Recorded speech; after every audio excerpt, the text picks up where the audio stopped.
Hello, this is Dawn with Social Studies Success, and I would like to welcome you to this session on vocabulary strategies for social studies. Before we start, I want to tell you a little bit about my background. For more than 25 years, I have brought my love of social studies to teachers and students. My journey includes a variety of roles: classroom teacher, instructional coach, curriculum coordinator, university professor, and professional development trainer. In 2015, I followed my passion and opened my own company, Social Studies Success, centered on revolutionizing social studies instruction. In my current role, I provide professional development, consulting services, and resources to social studies teachers. Research into best practices is embedded into all of my resources. I want every child to understand the importance of social studies in their life and every teacher to have the tools to reach them. The premise and motivation behind this workshop is simple. Mastery of social studies vocabulary is essential for success in your course and in the discipline. There are already a variety of strategies you can use to teach vocabulary. This workshop will guide you through 6 steps on how to teach social studies vocabulary in your classroom. The course will be broken up into 3 different parts. The first part of which is this brief training on teaching vocabulary. All of the resources you will see in this video you will be receiving. They will either be included in the manual or on a separate handout. After you've finished watching this video, you will move on to the second part, which is watching more examples of vocabulary strategies and reading the manual. I have created this vocabulary strategy manual full of ideas for you. The third part is creation. You will create a lesson plan centered on vocabulary instruction. Be sure to print all of your handouts before watching this video. I will be stopping at certain points to refer to different handouts. You do not need to print the vocabulary strategy manual. If you cannot print these handouts, have them open and ready to go in the background.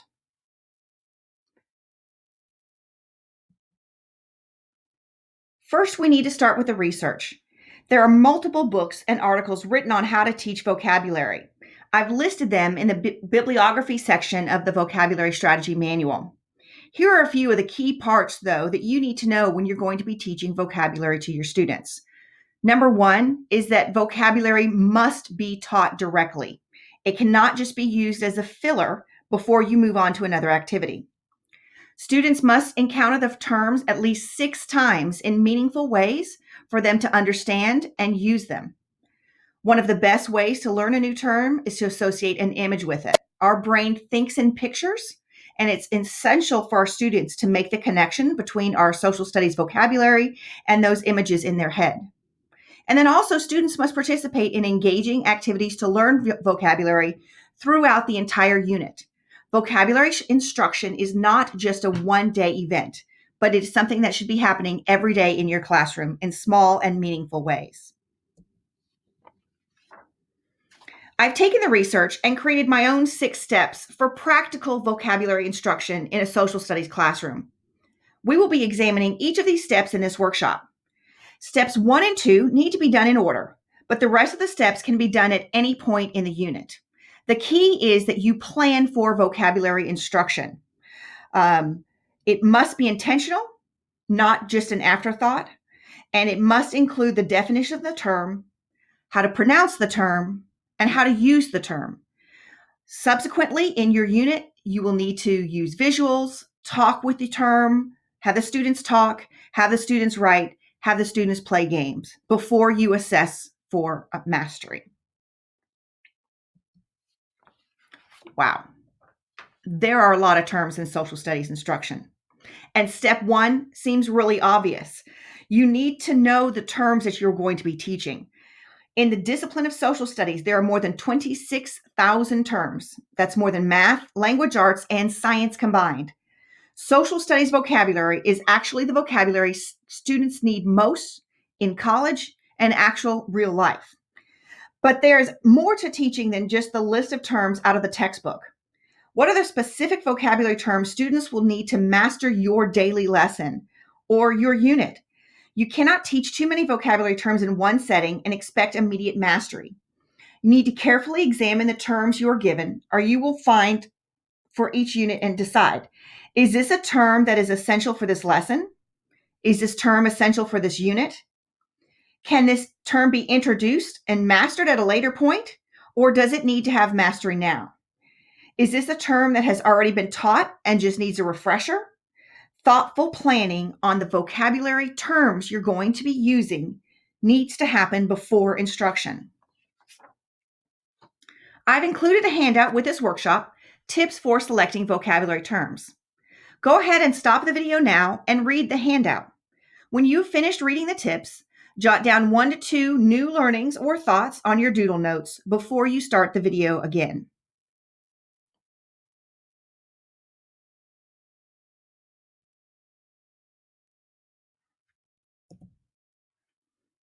Step 2, using explicit instruction.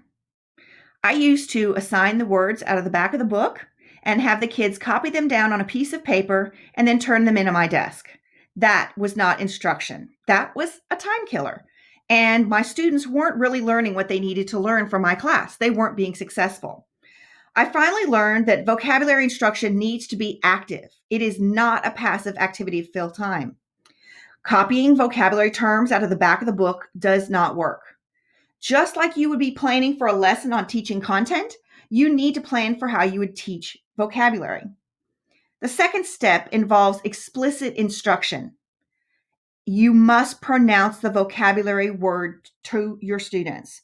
Students must hear the word out loud to help them build their understanding of the term. Many times, students will understand a term more if they hear it first. Think of the term militia. The way that it is pronounced and the way that it is spelled can be confusing to your students. But if you pronounce the term first, they may already know the word, just not have that experience of seeing it in text. The rest of the vocabulary instruction can differ depending on the term, but these activities are recommended when you are teaching vocabulary. Define it or help your students define the term. There's nothing more dangerous than asking kids to just Google the definition. They will usually just choose the first definition rather than the correct one.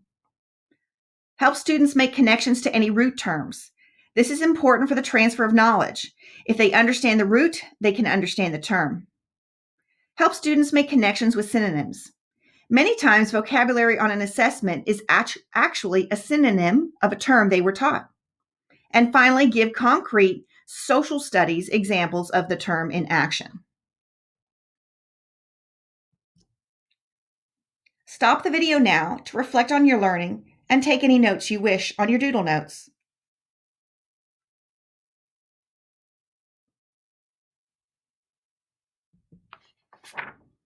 Step 3 is to use visuals to build understanding of key terms. As I mentioned to you before, our brain thinks in pictures, and a lot of times our kids can't access those images that we want them to have in order to do the thinking we need for social studies. So we want to help them build vocabulary instruction by helping them by planting images in their mind of what this vocabulary term might be. So I'm going to share with you several different strategies that you can use to use images in your classroom. So that's image analysis, picture prediction, 3-2-1 definitions, pictograms, and word walls. All of these strategies will help your students build images in their mind when they are learning those vocabulary terms. So one strategy for explicit instruction involves using these planned visuals of the definition. Let's look at a content example. I have created visuals to help students learn terms for a lesson on westward expansion. I'm going to show you these visuals, and I want you to think about what the definition of each of these terms might be. Now, as I show you the visuals, am going to be taking a teacher timeout to talk about how I made them, so then you can see how students would use these visuals as they're building a knowledge base for the vocabulary terms. But basically, image analysis is when the students look at an image and use key parts of the image to help them build their own understanding of the vocabulary term. So here are the images that I've created for westward expansion. I want you to take a look at it, and I'll share with you during the images how I made them. So when you go to make your own, you can do that as well. Annexation is a key term in U.S. history. If you were to go and start to make a word wall on annexation, you might Google the term annexation and try to find images that you could use on a word wall or to help students visualize it. That's hard. Some of our vocabulary terms in social studies are not represented in a way that we can just Google it and put a picture up there. So a lot of times when I am making my own word walls, I will use clip art to help convey the meaning that I want the students to have for that specific vocabulary term. So if I can't find it in a stock image photo, I will create my own graphics by using clip art, and you'll see a lot of those here. So here are the terms that I would want you to look at. As you're looking at them, put yourself in the place of a student. What would you need from each of these images to help you learn what that vocabulary term is? So we have annexation, debt. When I say that word, listen how important it is for you to pronounce that to your students, because they will see that and pronounce it a completely different way. And then when they read it, they won't understand it. So debt, manifest destiny, cession, expedition, and abolitionists. I'm going to take a moment here to talk about this image on abolitionists. A lot of times, if you were to make a word wall picture for abolitionists, you might put a picture of Frederick Douglass on there. The problem with that is if a student doesn't know what an abolitionist is or who the abolitionists were, putting an image of Frederick Douglass doesn't help them understand the key vocabulary. So you might want to manipulate some of your word walls to actually help the students build that understanding of vocabulary rather than just putting an image that doesn't necessarily lead to understanding. And finally, immigration. So an activity that you would use that's part of this image analysis is called Predict This. You would take those word walls that I showed you, post them up, and then have your students work with a partner to see if they could guess the definition based on the images that they see and the definitions that I've provided. So your students would look at the vocabulary terms, they would look at the pictures, and they would guess what word belongs where. When they finished guessing and talking about it with a partner, you would review the definitions of the terms, make any corrections that the students need to make, and then you've done your explicit instruction for vocabulary. That would be step 2. A twist on this is instead of having the larger word walls posted in your room, you can minimize those in a printer and make them tiny and turn them into manipulatives. Then you could give your students a bag of these manipulatives, a handout with the definitions, and have them manipulate the definitions onto the handout to see if they can find the matching term and definition. Students love manipulatives, it helps keep them engaged. So this is another strategy that you can use for image analysis. I call this one picture prediction. Both of these are strategies for explicit instruction. Now I want you to take a look at this image. Another strategy that you could use for explicit instruction is called 3-2-1. You would give your students 3 Post-it notes and have them write down 3 things that they see, such as a plane, a ship, or a truck, 2 actions or senses, something they might hear or feel from the image, such as a crane moving a box, or they might smell gas, and then help them build a definition based on the things they see, their actions or senses. At that point, they would post that definition, and you would work with them to make sure that they all have the correct definition based on what they've seen. A pictogram is another way to help students understand the vocabulary that they've used or they've learned using images. With a pictogram, the students take the letters of the word and they write each letter in a way to represent or to help represent the meaning.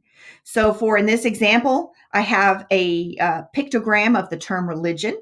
Your students could easily do that with the term abolitionists, and maybe a letter in abolitionist would be chains breaking. Or maybe you can do a picto word on Lincoln, and Lincoln would have a tall hat. So it's a way to use the letters of the term to help identify the meaning. Now we're going to take another teacher timeout and we're going to spend a little bit more time talking about word walls because word walls are essential for students learning and mastering vocabulary.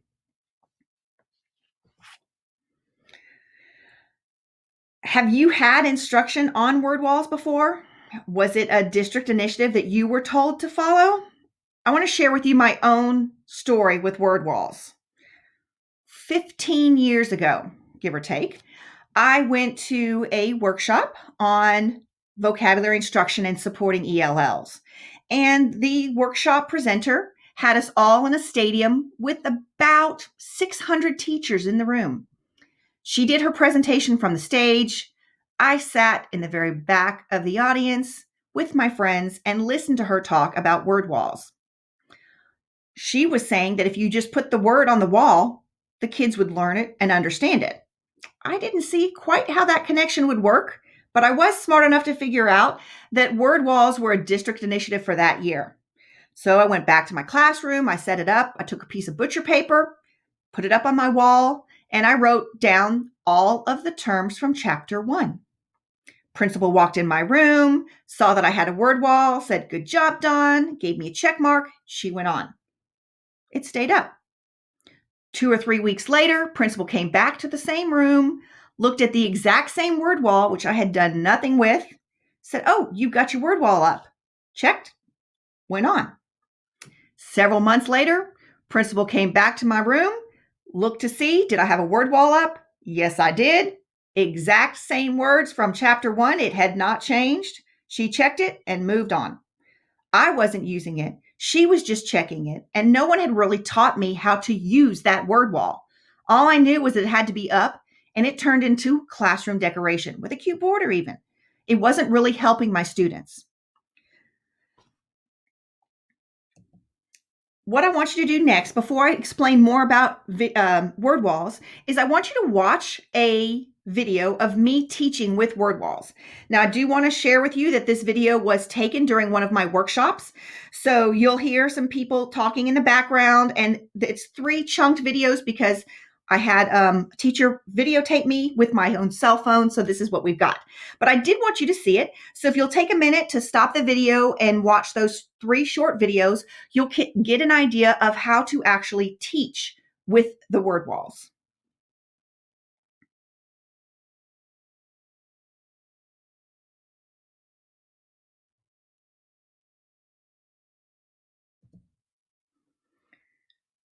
Word walls work because of episodic memory. Students begin to associate a specific location and memory with a vocabulary term. It is important that you put your current word wall in the focal point of your room, near where you teach, because you're going to need to interact with the word wall and let your students interact with the word wall. It can't just be classroom decoration. It's not just up to fill space.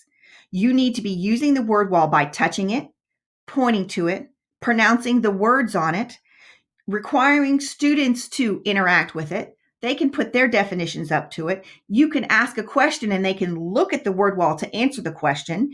You can use a warm up and say you must use 2 words from the word wall on your warm up. There's lots of different ways that you need to get your students interacting with the word wall. But the key is keeping your current word wall in the same place. It will need to be changed for every unit.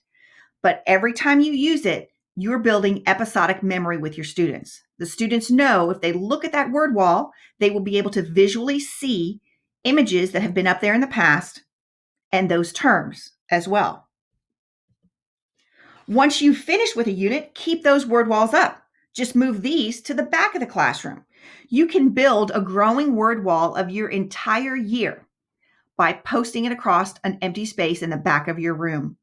Then when you do a activity where you're reviewing content from previous units, you can come back to your room, to the back of your room, and post out these terms again. You can even encourage students to make connections between previous units and units that are going to occur in the future. So for example, if you look at that exploration and colonization, you see that term cotton. Well, cotton was important in the colonial South, but you'll also see that term come up again several times when we're hitting our Civil War unit. So terms like this then can be pulled back up to the front to remind students, hey, remember we talked about this? And then put into the back of the room as well. So keep your word walls up. Here are some helpful tips for your word walls when you're making them. The key is pronunciation. The key is introduction. Your students need to see these terms, hear these terms, build a visual for these terms before they read the terms. Make sure you're using your word wall daily. Otherwise, you can have it turn into classroom decoration and it won't serve a purpose for your students. Require kids to use those terms in essay tests, in vocabulary assessments, in instruction. When they're giving you the answers to questions, have them use those vocabulary terms. Make sure that those word walls are up in the front of the room. Wherever you are, those word walls need to be. Now, one of my favorite strategies is to actually take some magnets and put your word walls directly onto your whiteboard with magnets. If they're with magnets, then they can be manipulated and you can move those word wall terms around on your board when you're talking about a certain topic. So you can pull out that blockade and talk about blockade when you're speaking about the Anaconda Plan. When you're done, go ahead and put those in the back of the room, but make sure that your kids can constantly see those words. Read more about how to use word walls. I have a handout, a 2-page handout with some more background information on word walls, as well as some strategies and activities that you can use to keep your word wall interactive. Once you've finished reading about the word walls, go ahead and add to your doodle notes and then turn on the video again.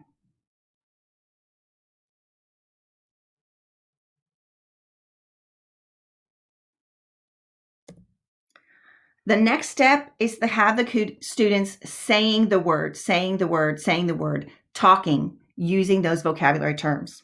So I'm going to share with you some strategies that you can use to get your kids engaged and speaking using those vocabulary terms. I have bumper words, $20,000 pyramid, guess in 3, and 3 truths and a lie. Now, bumper words is one of my favorite strategies to use to get the kids talking about the vocabulary terms because it makes them think about the vocabulary terms in different ways, makes them think about those vocabulary terms through synonyms. So take a look at this activity and look at box number 1. You see militia, army, rebel, and casualties. Which word does not fit? Casualties. So you'll take that term casualties and it will be bumped to the next box. That would be an empty space there. Then you look at the term casualties, dead, wounded, and siege. Which word does not fit? Would be siege. Siege would get bumped to the next box. You have siege, surround, colonel, and cut off. Which word doesn't fit? Colonel. You have colonel, captain, general, and skirmish. Which one doesn't fit? Skirmish. And your final box will have all 4 words with the same or similar meanings. So this is a way that you can have kids look at these vocabulary terms, talk with a partner about why and how each one of these terms would fit into each box. Now I'm going to share with you an example where you're combining content in with vocabulary terms. I'm going to give you a minute to see if you can solve this bumper word puzzle.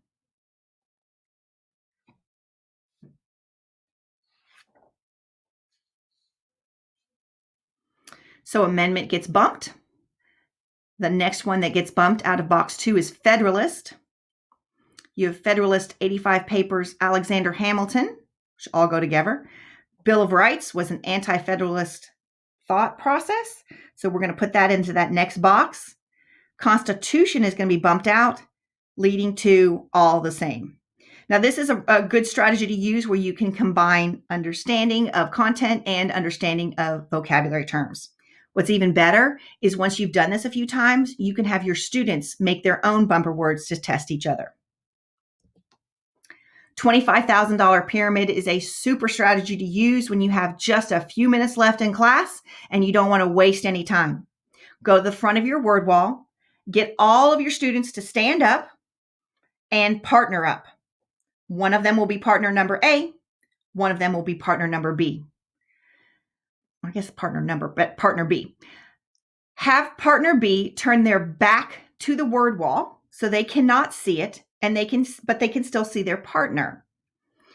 You will then take and put 2 or 3 Post-it notes on several vocabulary terms on your word wall, such as militia and alliance and maybe patriot. Then partner number A is going to try to describe those vocabulary terms to their partner to get them to guess those vocabulary terms without using the term themselves. So maybe when they go to describe patriot, they might say George Washington supported the American Revolution, Alexander Hamilton, until the kids could actually say patriot. Once they've finished all 3 of the words or all 4 of the words that you have on there, have them switch roles, take those Post-it notes, put them on different terms, and have them guess again. It'll get your kids up, moving around, engaged, and playing with those vocabulary words as they talk. Guess in 3 is another vocabulary strategy that you can use to get your kids talking about the vocabulary terms. This is very similar to other strategies where you're having your kids guess based on information. So the way that this would work is if you had a vocabulary term, you would give the kids 3 clues that they would try to get someone in their group to guess. Each clue would be worth significantly less points. So if I gave you 1 clue, you could guess it correctly, you would get 10 points. If it took 2 clues, you would get 5 points. If it took 3 clues, you would get 3 points. So this would be a way for you guys or your students to practice vocabulary talking about it. Another strategy that you can use to get kids talking about vocabulary is 3 truths and a lie. For this strategy, you put up a vocabulary term such as ratification, and you have 4 statements about ratification. It could be using the statement in a sentence. It could be a definition of the statement. It could be using the statement, the term to explain another content piece. The kids need to look at all the statements and talk about which one of those would not be correct. So in this example, the 3rd one down, the Constitution has experienced ratification to adjust for the changes in presidents. It's not a correct statement. So they would say that one is the lie. Here is another example with the vocabulary term artillery.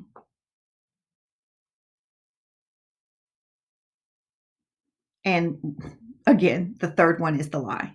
Artillery of a nation is used to solve health epidemics. At this point, go ahead and stop the video. Reflect for a moment on what you've learned about getting students to talk with the vocabulary terms, and take any notes that you wish on your doodle notes.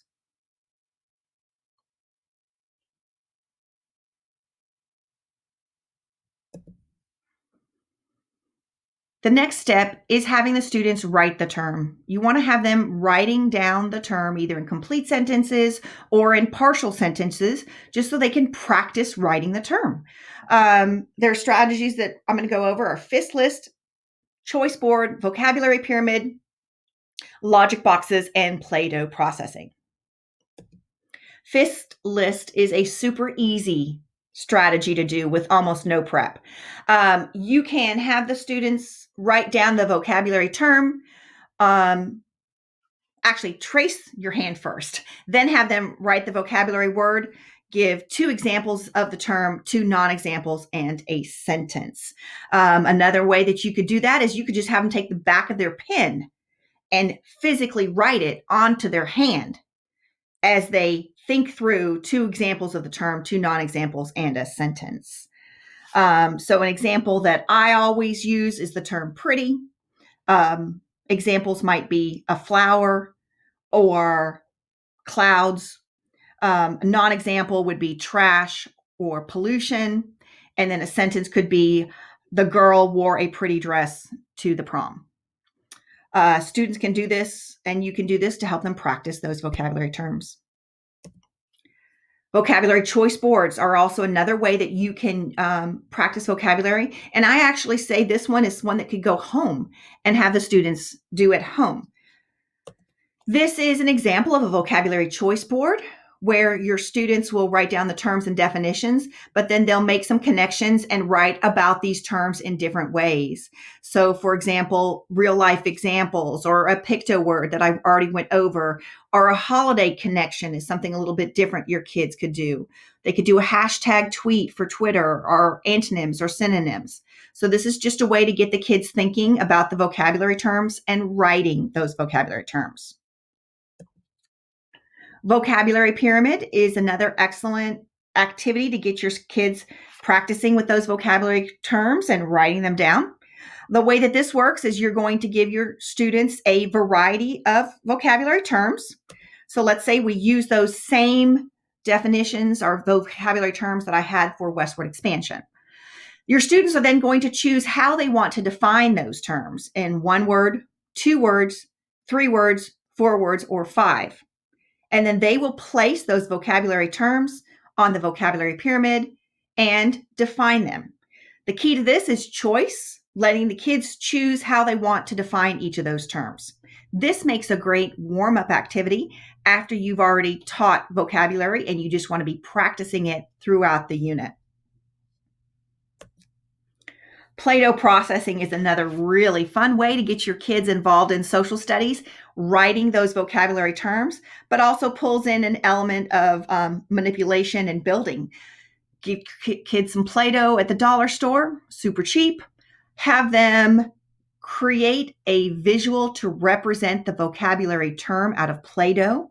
The key to this is to keep them small. So I've made your little templates to use. They'll take that small Play-Doh that they've created, put it into the graphic, and they could then write about the vocabulary term or about the topic using vocabulary terms. Logic boxes are another fun way to use manipulatives to get students to write, and I use that term loosely, in sentences that would answer a series of questions that you ask. When the students put the boxes together, the more boxes that they use, the more points that they will earn. And they will have 1 minute to put as many of these boxes together as they can as they write a sentence using those vocabulary terms. So what I've done for you is I have a couple of different videos on logic boxes and how they work. I've given you some examples for westward expansion. So if you want to take a look at those 2 videos now, stop this video, watch the 2 videos on the logic boxes, take any notes that you want on your doodle notes, and then start the video again when you're ready.